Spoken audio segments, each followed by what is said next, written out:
اس کے ولیوں کی عنایت اور اہل بیت اطہار اور حسین علیہ السلام اور اصحاب حسین علیہ السلام اور سیدہ زینب سلام اللہ علیہا کی نسبت اور ساری سید زادیوں کی نسبت کہ آج ہم یہاں پہ جمع ہوئے ہیں اور ایک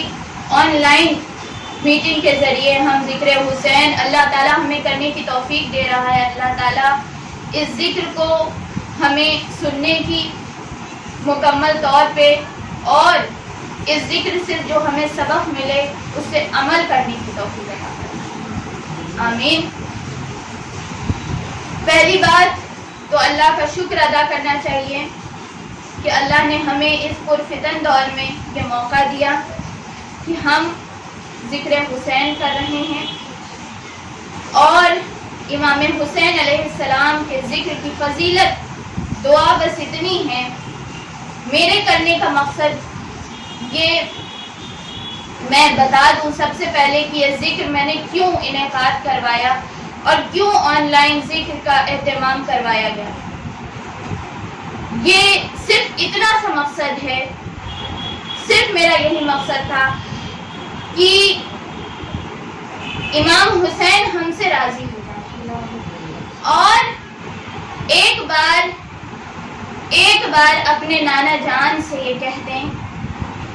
کہ نانا ذرا ادھر ان لوگوں کو بھی دیکھ لیں, ذرا ان کی طرف بھی نظر کر دیں. ہم صرف اسی لیے اس ذکر کا ہم نے اہتمام کیا ہے کہ امام حسین اگر اپنے نانا جان سے ایک بار یہ کہہ دیں گے کہ نانا جان ان کو بھی نواز دیں تو آقا ہماری اتنی جھولی بھر دیں گے کہ ہماری جھولیاں کم پڑ جائیں گی. اتنا نواز دیں گے کہ ہمارے جو دامن ہیں وہ بھی اس کو سمیٹ نہیں پائیں گے. آقا کا وہ کرم اور وہ فضل ہوگا اور اسی کی ہمیں سب سے زیادہ ضرورت ہے کہ آقا ہم پہ کرم کریں, ہم پہ فضل کریں, ہم پہ عنایت کریں. اور اس دور کو سب سے زیادہ اس چیز کی ضرورت ہے کہ آقا ہماری نسبت جو آقا ہمارے اوپر کرم ایسا کرے کہ ہماری ساری پریشانیاں اور تمام دنیا کی پریشانیاں دور ہو جائیں, ہر ایک کی پریشانی دور ہو جائے, ہر ملک شاد اور آباد رہے, ہر انسان خوش رہے. بس ہم اسی لیے اس ذکر کو کر رہے ہیں. ذکر کا آغاز اس لیے کیونکہ آقا صلی اللہ علیہ وسلم نے ہمیشہ اہل بیت کو, اپنے گھر والوں کو قرآن سے جوڑا ہے. تو ہم قرآن سے آغاز کریں گے اس ذکر کا, محبت کے ساتھ, ادب کے ساتھ, بڑے لگن کے ساتھ, اور اس طریقے سے سنیں کہ جیسے ہم مزار امام حسین پہ بیٹھے ہیں, ہم روضہ امام حسین پہ بیٹھے ہیں. اپنے تصور میں روضہ امام حسین کو سوچیں اور اس کو تصور میں لائیں اور یہ سوچیں کہ صرف مزار نہیں ہے بلکہ ہم خود میدان کربلا میں بیٹھے ہیں, ہم خود وہاں بیٹھے ہیں اور خود ہم اس منظر کو اپنی آنکھ سے ملاحظہ کر رہے ہیں. ہم نے جس آیت کی تلاوت کی اس میں اللہ تعالیٰ نے فرمایا ہے کہ خبردار جو لوگ میری راہ میں مارے جائیں, جو لوگ میرے راہ میں شہید ہوں ان کو ہرگز مردہ نہ کہو بلکہ وہ زندہ ہیں, لیکن تمہیں ان کی زندگی کا شعور نہیں ہے. یعنی اللہ یہ فرما رہا ہے, اللہ نے یہ گواہی دے دی. ہم اپنے موضوع کی طرف آتے ہیں. شہید تو بہت سارے ہوئے لیکن ہم اس شہادت کا ذکر کرنے والے ہیں جو شہادت پہ سب سے عظیم ہے, جو سید الشہداء کی شہادت ہے, جو امام حسین کی شہادت ہے, جو نواسہ رسول کی شہادت ہے, جو جگر گوشہ قتول کی شہادت ہے, جو خون علی کی شہادت ہے, جو خاندان نبوت کی شہادت ہے, جس شہادت سے اکثر نہ کسی کی شہادت ہو سکتی ہے اور نہ زمانے میں کبھی ہوگی. اس لیے کیونکہ آقا صلی اللہ تعالیٰ علیہ وسلم نے اس شہادت کا وہ شہرا کیا, ساری شہادتیں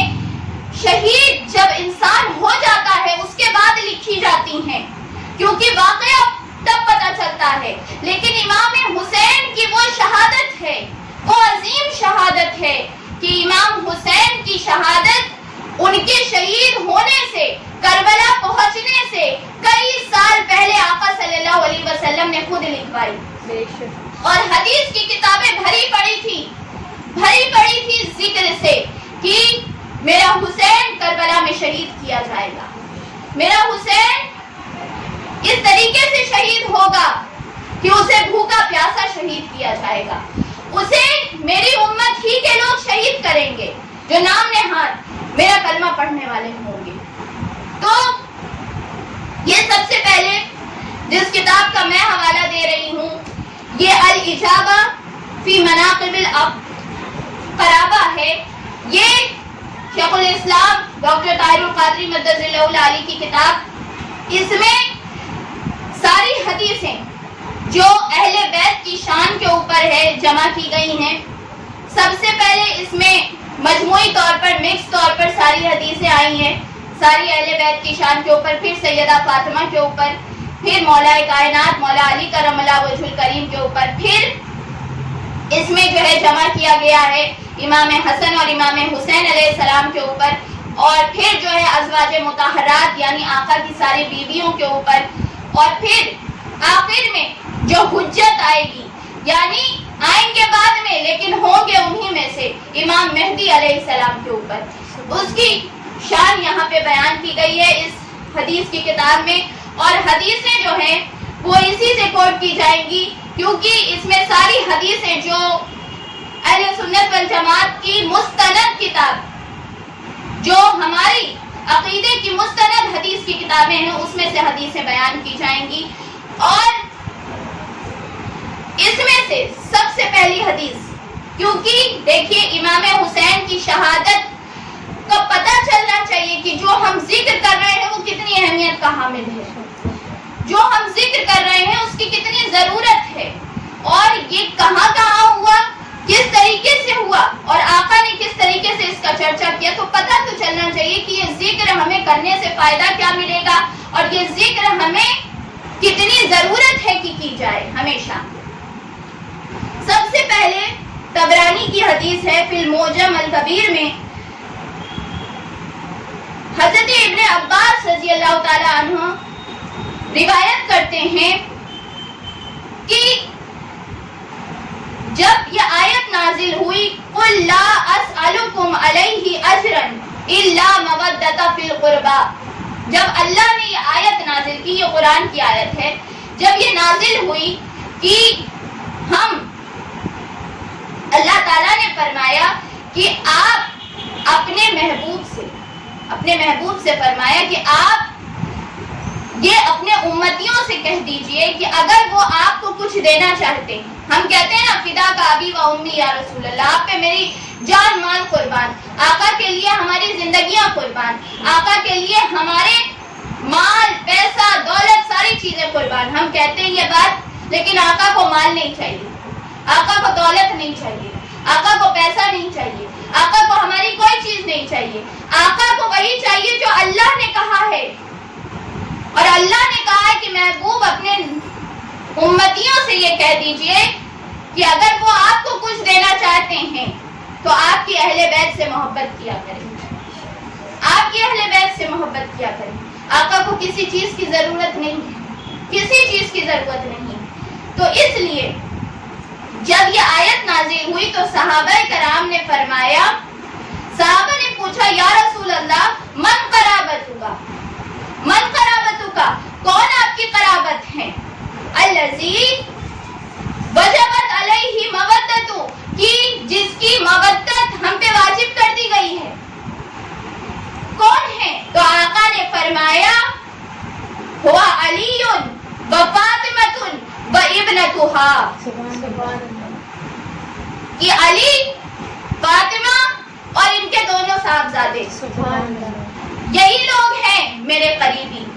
जिनकी मोहब्बत तुम्हारे ऊपर वाजिब कर दी गई है कि अगर तुम इनसे मोहब्बत नहीं करोगे तो तुम्हारी पूरी जिंदगी गुनाह में गुजरी, तुम्हारा कोई अमल कबूल नहीं होगा। इसलिए कि ये कहा गया है कि आका सल्लल्लाहु अलैहि वसल्लम ने क्या फरमाया, ला युमिनु अहदुकुम حتی اکون احب الیہ من ولدہ ووالدہ والناس اجمعین، کہ اس وقت تک کسی کا ایمان مکمل نہیں ہو سکتا جب تک وہ مجھے اپنی آل اولاد جان مال اور ساری چیز سے زیادہ محبوب نہ جانے۔ اور آقا نے یہ فرمایا کہ تم جان مال کو عزیز جانو اور میری محبت کیسے کرو، کہ مسند احمد بن حنبل کی حدیث ہے اور سنن نسائی کی حدیث ہے کہ آقا صلی اللہ تعالی علیہ وسلم نے فرمایا والذی نفسی بیدہ، اس رب کی قسم